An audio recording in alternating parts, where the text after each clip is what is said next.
It's the Let's Talk Polyamory podcast, where we talk about all things consensual non-monogamy, polyamory, open relationships, swinging, and how you can have secure and sexy relationships, no matter how you do them.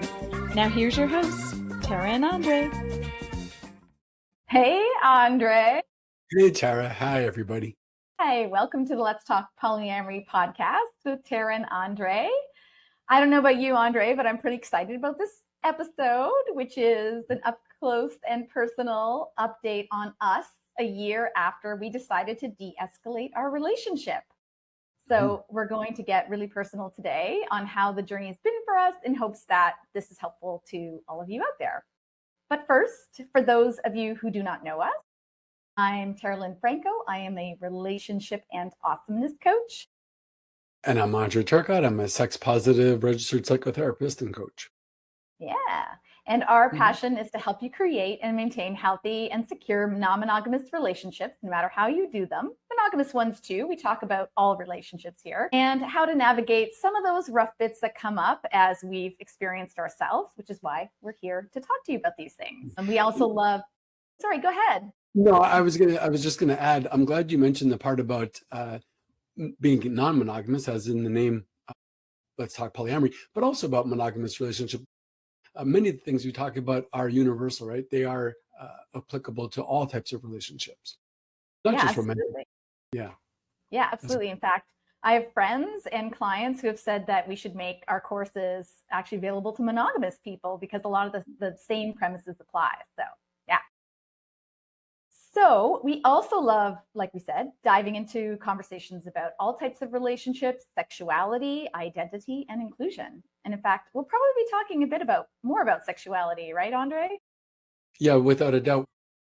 We're taking some courses on sexology, and it's the fascinating and ever-growing field of sexology and how it affects how we look at ourselves as sexual beings and how we relate to others and our relating styles, so much of who we are as sexual creatures. Amazing. Yeah, it's pretty interesting. I feel like anytime I take a course or do something like that, I always learn something new, and it always brings up great conversations between you and I as well. So that's awesome. So if you're just watching our podcast and you've just discovered us, we share obviously advice and strategies through the podcast. We also share a lot of free resources. So if you go into past episodes, you'll see links to download free worksheets and stuff. We also work directly with people through coaching and therapy. And we have some programs, including our Poly Newbies digital course. And we're really excited because we're going to be opening up a new cohort of our Polyamory Mastery program. And we haven't run that in a while, and we're super excited because we're going to add some new content. So some of that is going to be delivered live. So that's a very special thing this round. And of course, it includes coaching with us in a group setting, which is pretty awesome. So we're looking for some people to join us in that. And so we'll make sure we put a link in the resources on how to do that. Awesome. Okay. So now on to today's topic. So it was funny when we were thinking about what to do for this podcast episode, I happened to get reminded, probably by Facebook, that it was a year ago, almost to the day, that we decided to de-escalate our relationship. And well, what's that? Well, I'm just thinking it's a crazy thing for the powers that be to remind you of, right? So maybe it's not always just a celebration. Maybe it's not always the wonderful things. Maybe, unfortunately, it might be some other things that aren't so wonderful, like deaths or otherwise. But in this case, is there an automatic impression that de-escalating is a negative thing? And we'll dive into that for sure.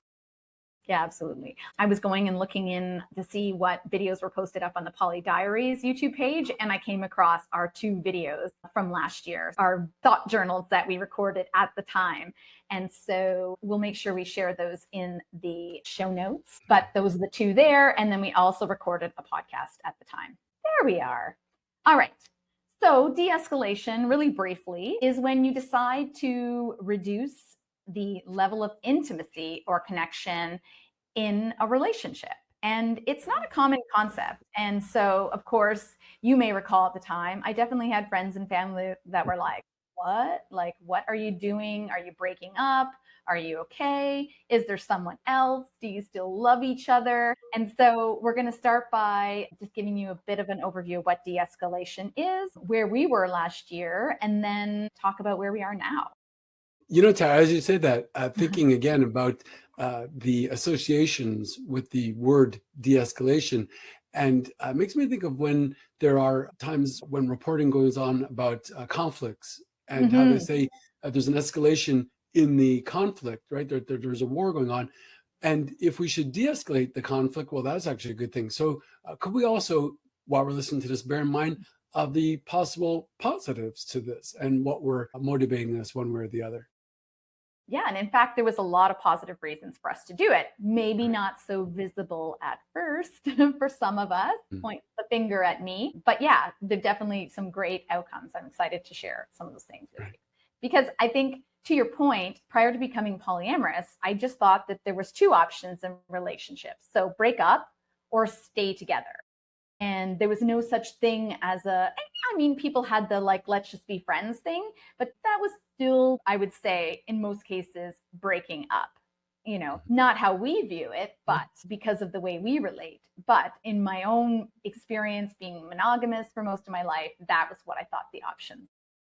And yeah, it's so interesting because that makes me think immediately of the relationship escalator, right? Where yeah. we start dating each other and then we might start going steady and then we could possibly live together, but there's a kind of automatic trajectory that we kind of get on and we go to it.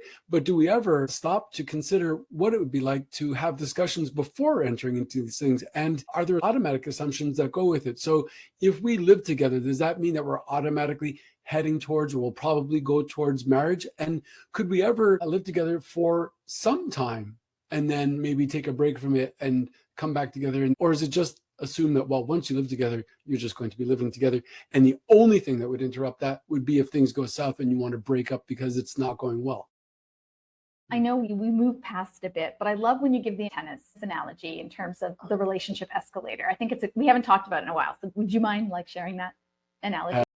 So if you've heard it before, this is a good time to take a bathroom break or do whatever, or maybe listen to it again. And if you haven't heard about it before, it goes something like this. So we say that we like playing tennis, and then one day we go out to the tennis court and we find somebody to play with, and we play well together, and we say, wow, that was such a great time. Would you like to play tennis again on Tuesday? And they play tennis with us and we play tennis with them and it goes well. And we say, hey, how about getting together and playing tennis again on this weekend? And we do that. And then at one point, we're playing so well together, we say, well, you know what? I like playing tennis with you so much. I actually would prefer that you don't play tennis with anybody else. It would seem absurd. Well, often that's similar to what happens in romantic relationships. We start dating with each other and then we say, well, I like dating with you so much. I wouldn't feel comfortable if you were dating with somebody else. So maybe it's something to, that kind of analogy is something to keep in mind. My playing tennis with somebody else doesn't necessarily have to take away from our tennis time together, just as our dating other people might not decrease the value of our seeing each other. In fact, it might increase it. I might date or play tennis with others and realize, well, I like their backhand, but I also like your forehand. And as you said, if you make a change in that relationship escalator, it then feels like a breakup. And I love this. It's not going to show up as a GIF. I don't know. I couldn't get it working.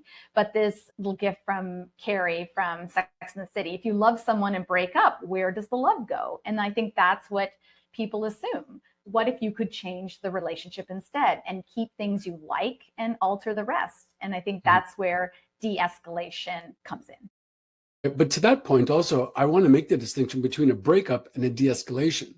So Yes, breakup can be, well, that's it. We go from being together, a thing, a unit, and now we've broken up. There's no more of us. Whereas de-escalation could say, well, we are a thing, we are a relationship, in a relationship, and there's a modification to it. It's going to shift, it's going to change. So there's still some interaction with each other. Yeah, absolutely. So I'm curious, actually, if you are watching on Spotify, I think maybe on Apple too, you can put some comments in. But I'd love to know, or in our group, our Let's Talk Polyamory group, if people have de-escalated a relationship before, how it went, and all that stuff. Because I think it's a really interesting topic and concept that people don't talk about much. Yeah, absolutely. And So, what might have prompted you, or were you yeah. the instigator or the recipient of it, or was it mutual, or maybe you've never considered it before, and would you benefit at all from it? And we'll speak to some of the possible benefits of doing such a Mhm. thing. And for us, it wasn't a breakup. It was more about wanting to exercise and find autonomy and strength. Like breaks that cycle of some codependence that happens when you become a couple, but also bring more self awareness to ourselves. Mhm. And so, as we mentioned before, de escalating is when you reduce or change the level of intimacy, commitment, or connection in a relationship. So, it can be, like I said, a change. It can be emotional, physical, financial, it could be other things as well. And it's usually intentional and consensual, but sometimes it can be sudden or unexpected and initiated by one person.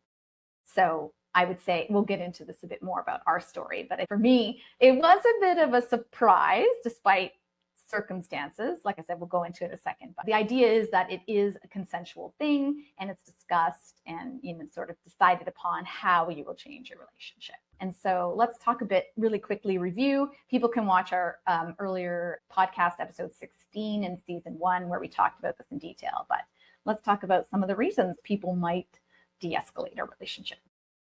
Yeah, I also want to say that since we are being very candid and speaking from a personal way, that I was the one that instigated this. Initiated, instigate? Interesting. But I want to Ooh. applaud your bravery in being open and receptive to it. And I guess in a way, you really don't have a choice because the other person is announcing their desire, their position.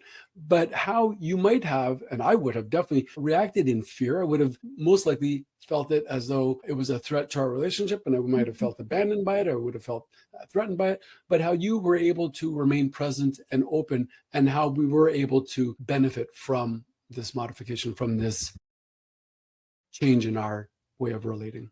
For anybody that's watching the video of this, you could see me smiling because maybe I was open to it eventually, but not right away, if you recall. So, some of the reasons someone might want to de escalate or even break up a relationship can be because of shortcomings in the relationship. And I'm not saying these are things that were us, these are just general. We're talking general. So, shortcomings in the relationship or incompatibility or something else. Yeah, Maybe. that's interesting. That's so interesting to me because while I might love you or someone and really enjoy spending time, are we, for example, compatible in our diet or in the hours that we keep or our work ethics or the way we live together, right? So you might have a desire to be with that person, but are you actually compatible?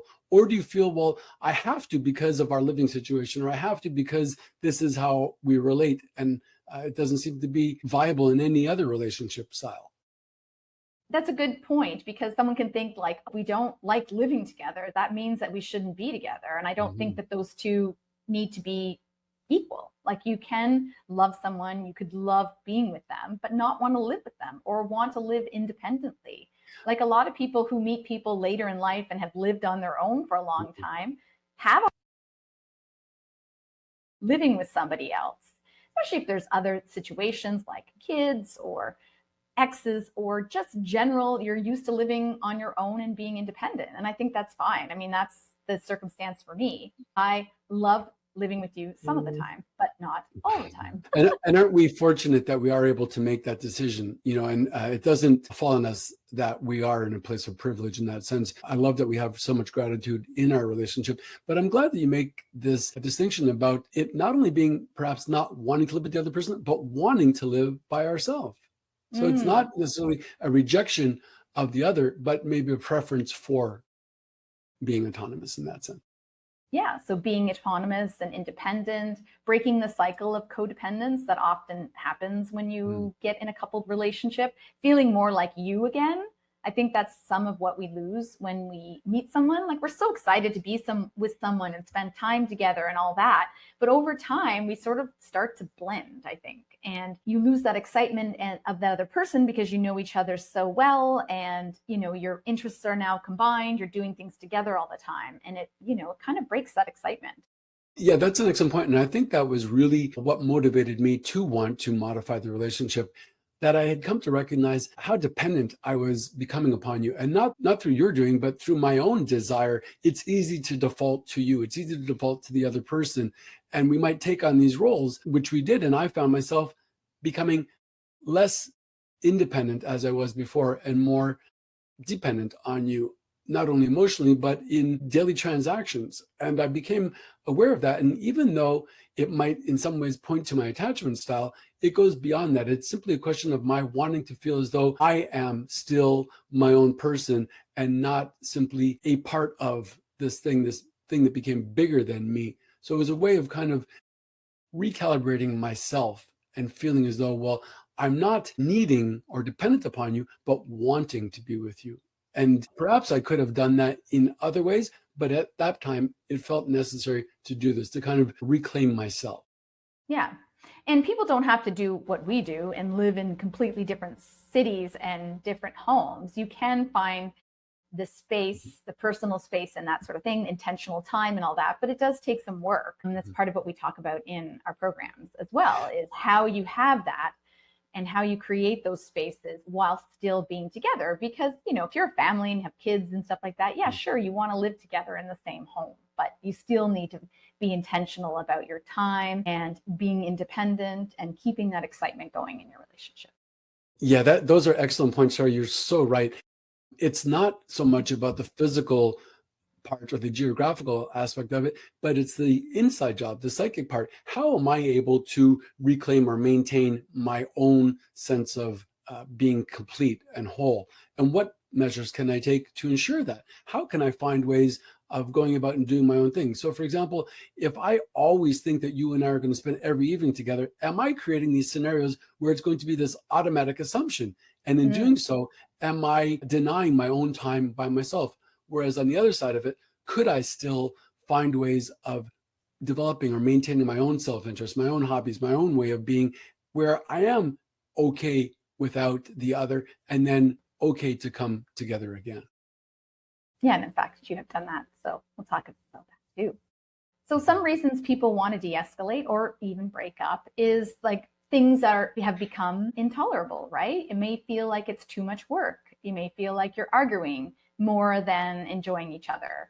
There can be broken rules or boundaries. There may be different interests, sexual or non-sexual, that are driving the decision.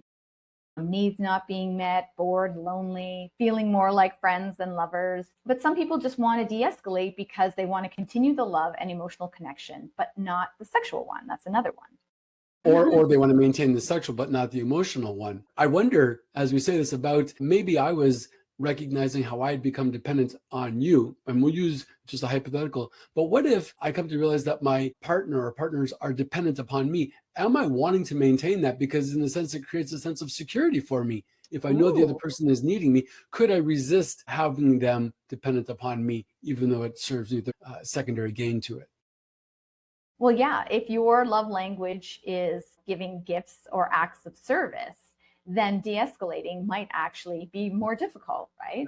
I'd say that is a way that I like to give love, is through acts of service. So it's something to be aware of, how that might impact you should you change the nature of your relationships.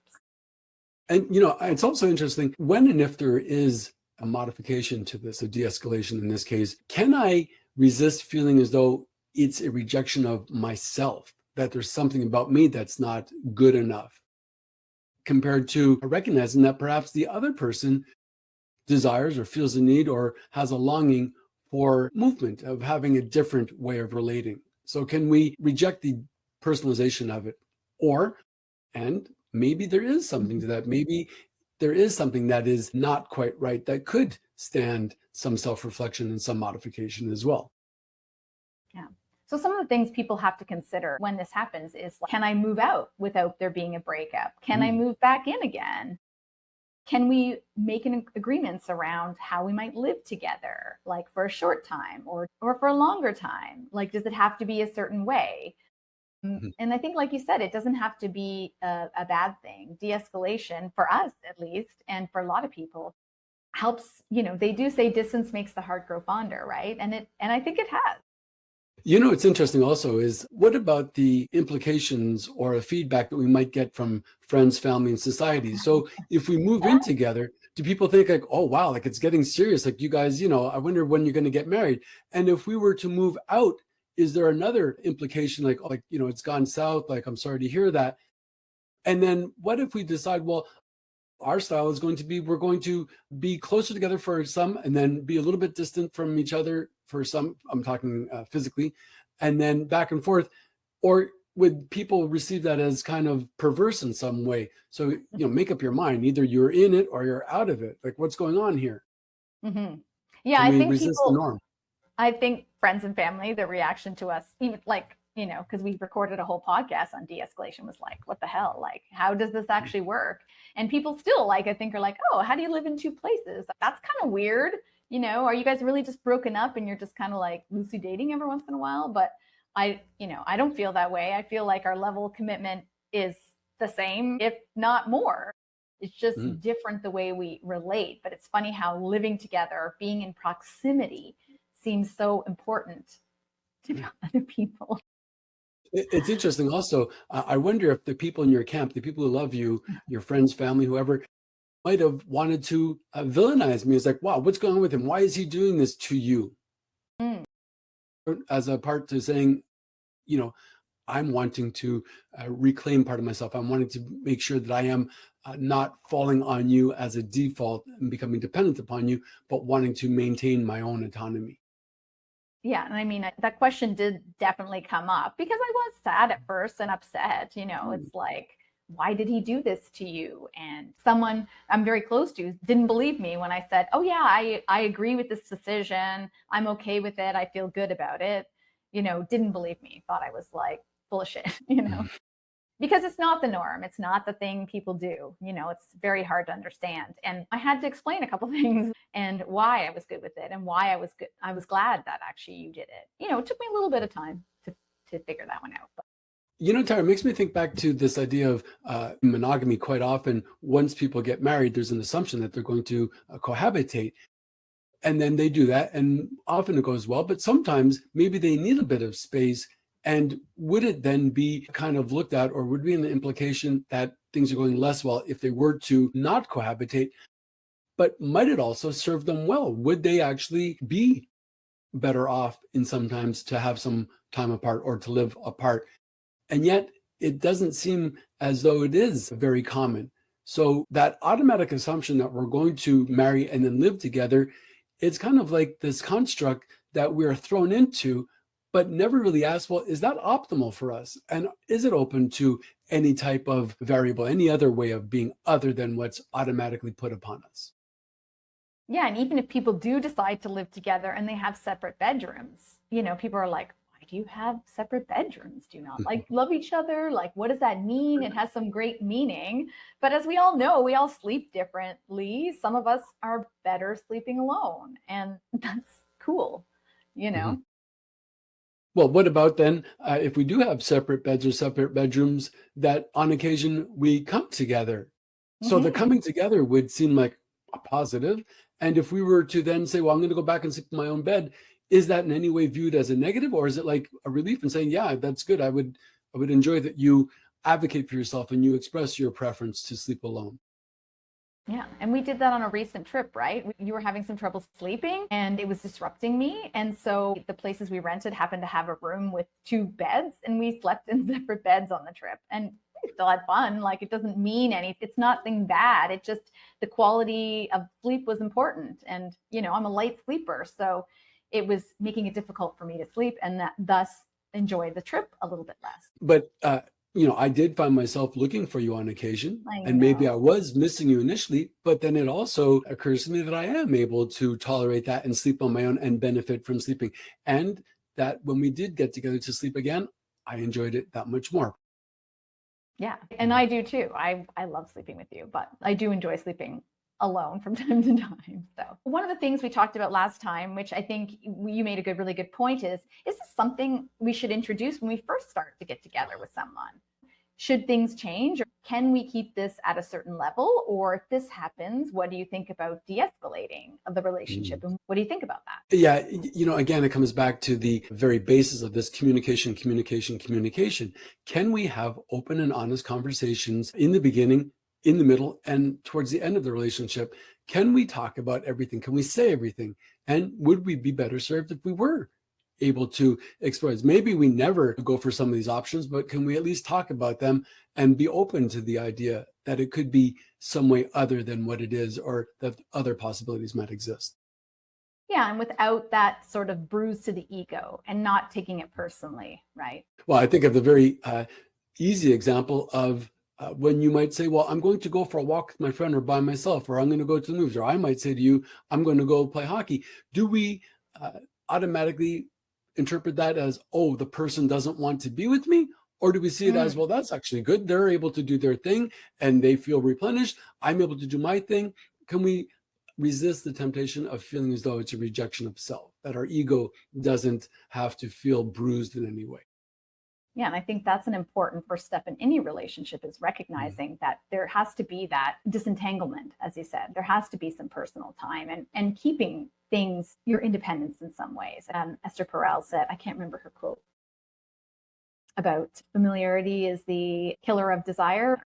I can't remember the exact one, but there's a really good quote, but basically speaks to that, is that we become too familiar with ourselves and we sort of, it lessens the erotic nature of our relationship. And so keeping that in independence and our self as self is important to that aspect of our relationship. Absolutely. So when we become we, do I lose the I or me? Can I maintain being this individual who comes together with another or others and still have myself feeling as though I am full, without feeling as though I'm only complete when I'm with the other person? And I think this is one of the benefits of being polyamorous, is a different way of looking at relationships, that relationships can be different things. They don't all have to be the same. And so it speaks to this idea that, yeah, you can decide at any moment in time how you wish your relationship to be. And it doesn't have a particular meaning unless you want it to be on what it is. So we've sort of teased a bit and hinted around our decision to de-escalate. So shall we talk about that now, or was there something you wanted to say? Looked like you were ready to jump in. Well, just like a little disclaimer, though, we're not poo-pooing being coupled or being in committed, loving relationship. There's nothing wrong with that.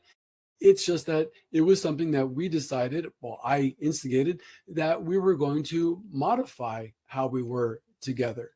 So part of it has to do, I guess, with my attachment style, the idea that we were somewhat distant, and how I might have been kind of longing for you, but not, missing you in a way, but feeling as though, when are you going to come back, and wanting to, I guess, in a sense, protect myself from that, feeling as though, well, am I overly invested in you or the relationship? And do I feel as though something's missing when you're not there? And missing somebody is a wonderful thing, but it didn't feel well emotionally at that time, right? So I think part of it also was my recognizing that I had become, in many ways, dependent upon you. I had lost part of my autonomy, I had lost part of my independence, and that I would go to you automatically, by default, almost taking you for granted.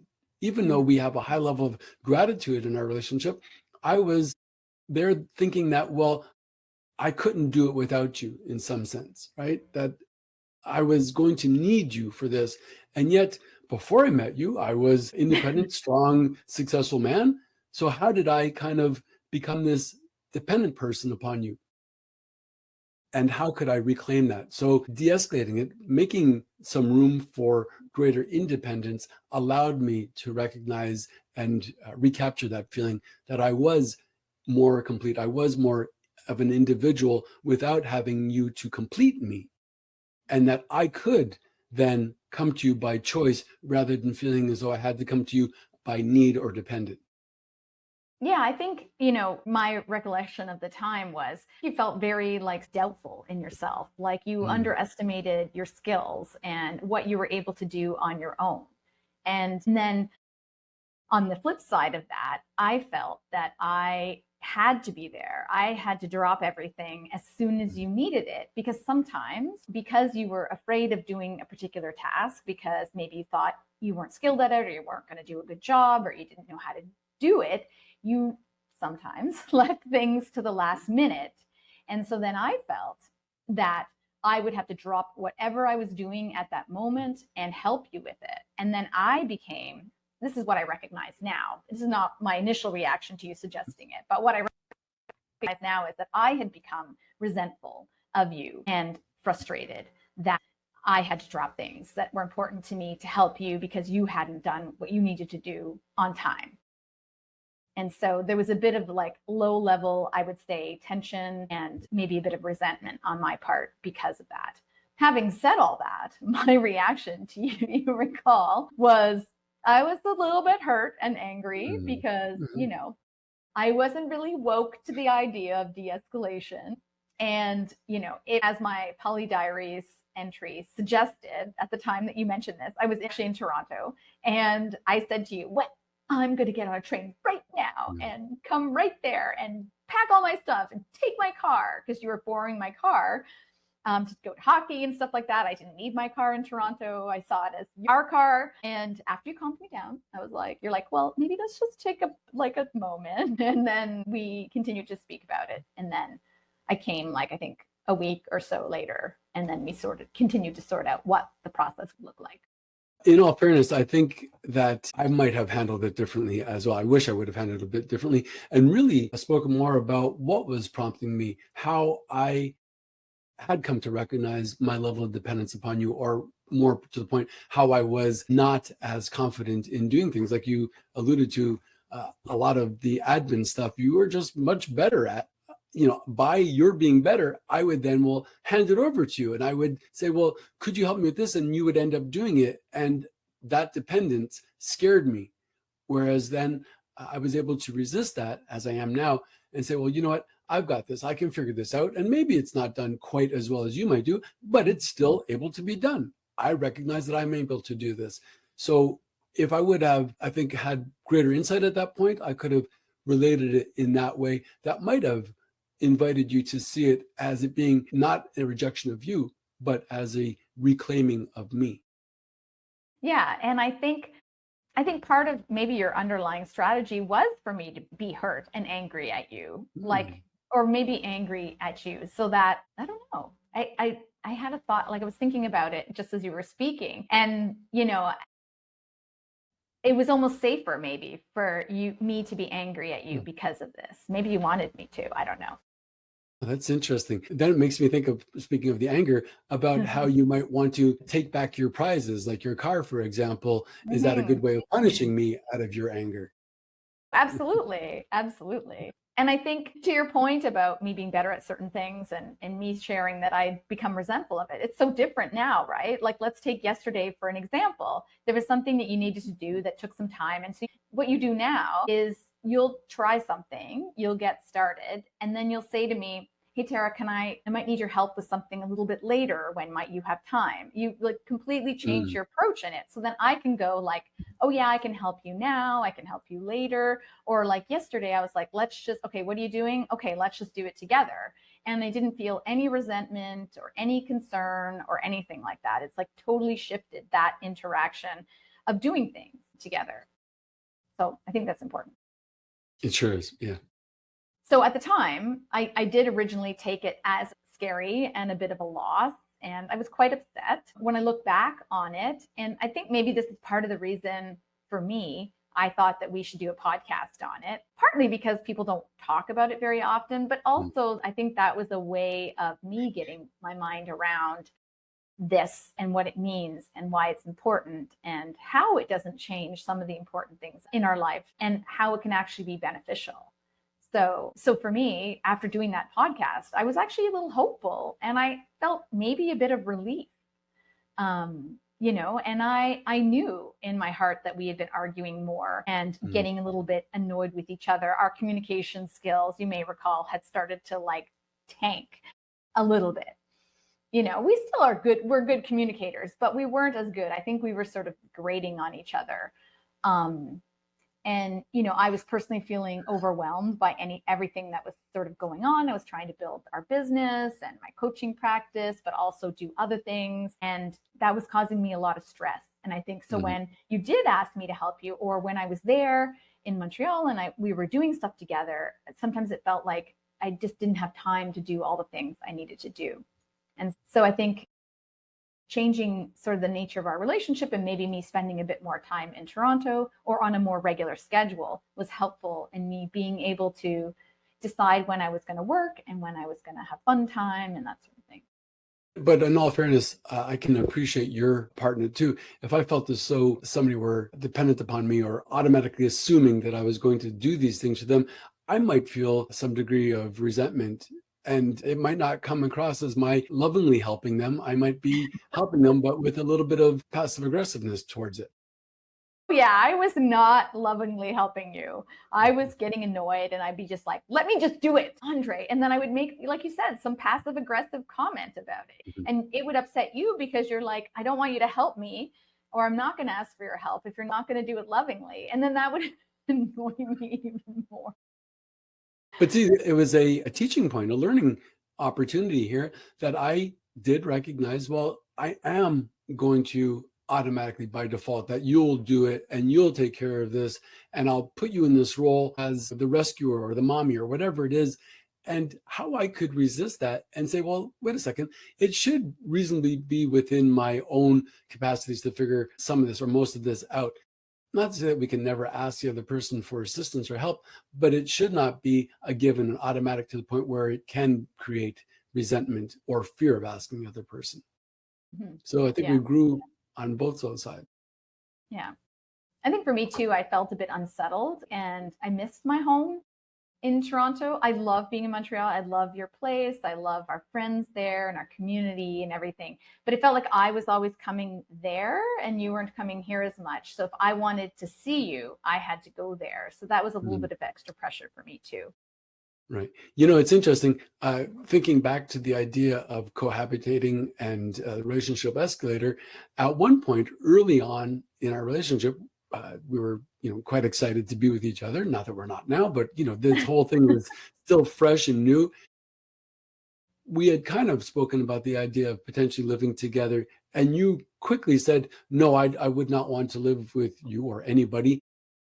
I will admit my ego was taken back a little bit. I was like, wow, why not? Like, what's wrong? As though it was the automatic, the given, the trajectory that we would automatically go on.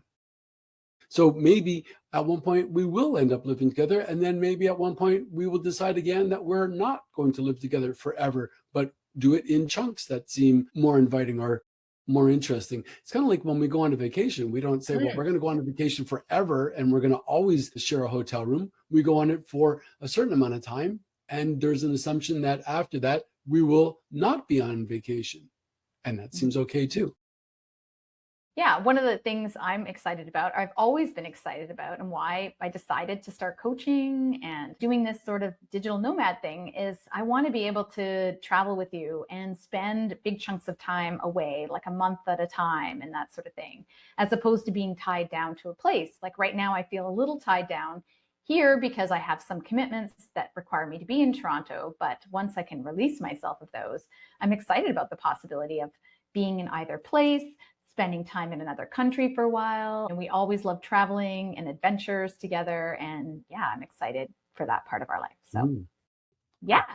So let's catch everybody up on what's happened since. I mean, we've talked a little bit about it, but there's been both some practical and I think some emotional changes. So practically, I spend probably more time in Ontario than I had been. And I'm trying to get to a regular schedule so it doesn't feel like I'm bouncing around so much. I think that was another thing I was feeling last year, is that I was bouncing, between the two places. That was causing that unsettled.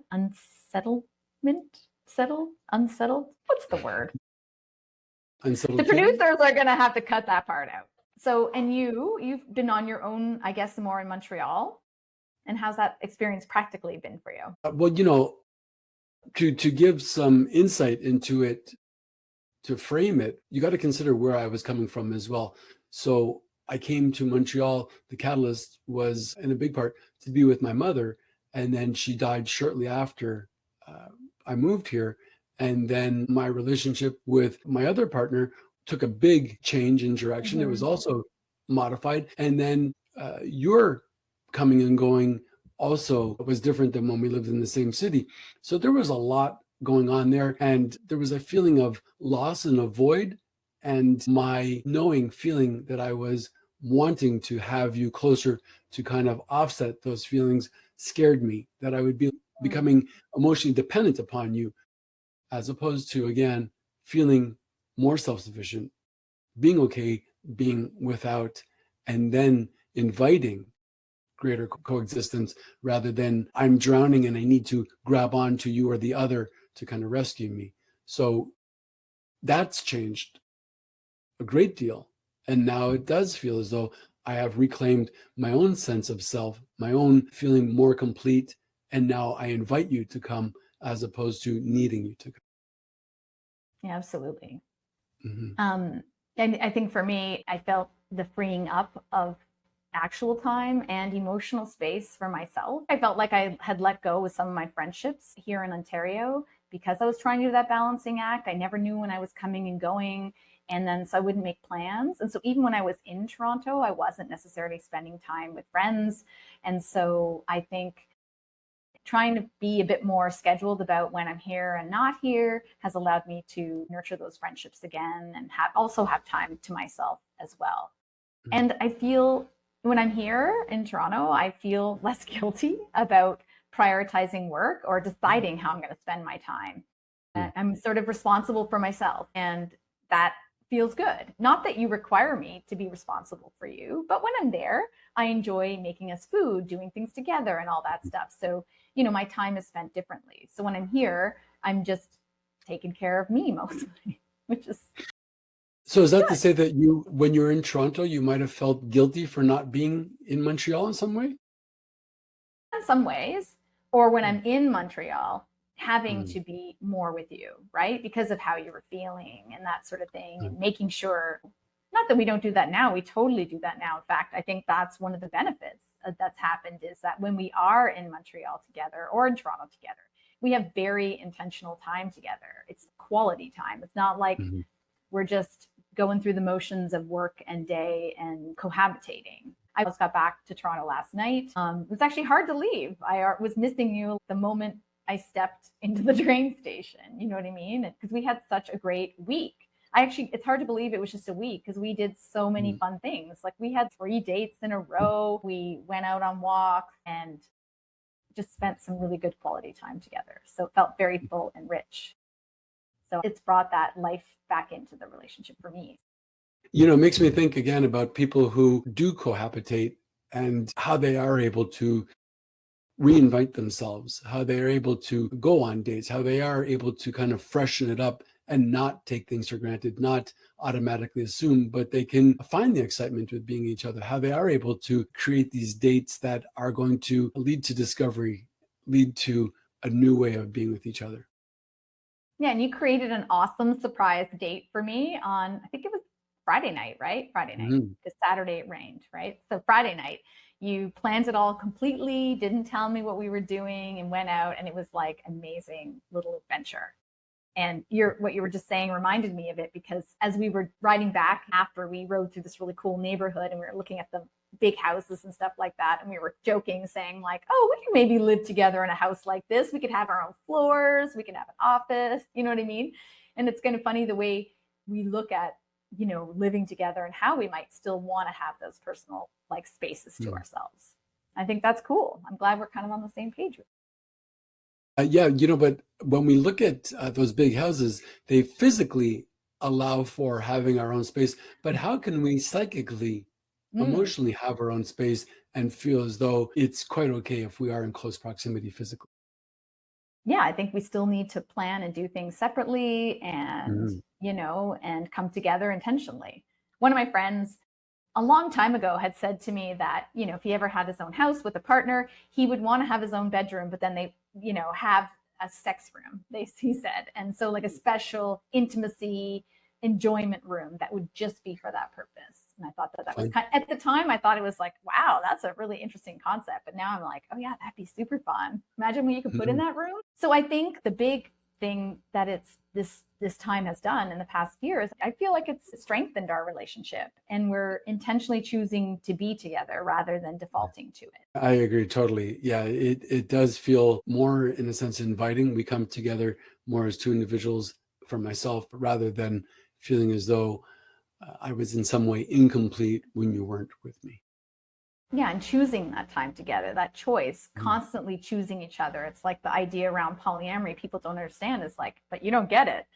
We actually intentionally choose each other over and over again. It's like very affirming. And I think this experience has been super affirming to me too. Yeah, isn't that an amazing phenomena that you could go with somebody else, as you are able to do at any time, but then you choose to come back to the other person, and it is affirming that you know that your partner can go or does go with other, but they come to be with you again, not out of any kind of contract, but out of choice. So, yeah. So I think that's a great way to end. I think de-escalation doesn't need to mean detachment. It can actually lead to more intimacy, as we've experienced. And so even if this isn't something on your radar, people might want to consider, how is your relationship going? Is it time for a relationship review and looking at how you interact with each other, and if a change is necessary, and how you can be intentionally more together if that's your choice. You know, sorry, Go ahead. just about those relationship reviews that I like when they're scheduled, because that way it doesn't automatically make us kind of backed up thinking, oh, why are we having this meeting about a relationship? That it's already tabled, we're going to do this, and we're already going to talk and review about what's going well, what is possibly going to make it even better than it is. So we are going to talk about these things. We're going to say everything. We're going to communicate all of the thoughts and feelings, but also the possible invitation to talk about things before they happen, whether it's opening up the relationship or moving in and then not living together afterwards, whatever the modifications might be, that we might talk about it beforehand. It might make it easier to actualize that. Exactly. And so learning to communicate, but also how to create relationship reviews using the radar method is part of our Poly Mastery program, which we're opening up a new cohort. We'll make sure we include a link in the show notes to find out more information. You can also just reach out to us, book a call, and we will tell you all about it and how to apply. We'd love to get as many people as possible into it. It's going to be amazing. We're going to add awesome, fresh, new content. And so that's pretty exciting. So thank you, Andre, for today. Thank you, Tara. Thank you, everyone, for tuning in. And thank you for suggesting we de-escalate our relationship. How would you feel if really great. I wonder how you might feel when and if I should suggest that we escalate the relationship. Ooh. And how would I feel if you resist that or accept it? Stay tuned. We could always talk about it, right? Always talk about it. Exactly. So we'll also make sure we put in the show notes the link to episode 16, Is It Time to De-escalate My Relationship? And the 2 Poly Diaries entries that we recorded last year that shared where we were at the time. So thank you again, Andre. Thanks everyone for listening, and have a great day. Are you feeling stuck in your relationship and ready for expert support and a proven system that works? We are super excited to announce that we'll be running a new cohort of our Polyamory Mastery group coaching program and would love for you to join us. This is our deeper dive group coaching experience for people who are looking for real transformation and support that actually makes a difference in creating secure, satisfying, and sexy non-monogamous relationships. In this course, you'll get 8+ in-depth modules of training with brand new content, all of which will be recorded and added to our course site, downloadable tools and exercise to apply your knowledge and work on your unique relationship, and of course, live coaching with Andre and Tara. Whether you're new to non-monogamy, years in and still hitting roadblocks, or want your relationships to really thrive, this program is for you. Check out the show notes for information on the program and how to apply. Thanks for listening to the Let's Talk Polyamory podcast with T&A. Don't forget to subscribe and give us some love on your favorite podcasting platform. All the links to the things we talked about today are in the show notes.